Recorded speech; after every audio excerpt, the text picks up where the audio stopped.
మాటకు గురించి కొన్ని వందల సంవత్సరముల క్రిందటే పరిశుద్ధాత్మ దేవుడు బయలుపరిచి ఉన్నాడు.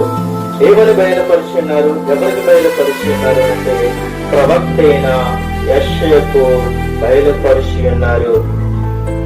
ప్రవక్త అయిన యెషయాకు బయలుపరిచి ఉన్నారు.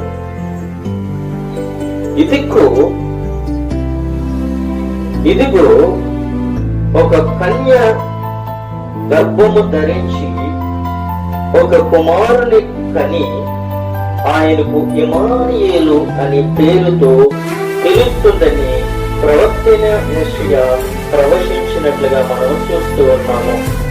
ఇదిగో ఒక కన్యక గర్భము ధరించి కుమారుని కని ఆయనకు ఇమ్మానుయేలు అనే పేరుతో పిలుస్తుందని ప్రవక్తైన యెషయా ప్రవచించినట్లుగా మనము చూస్తాం.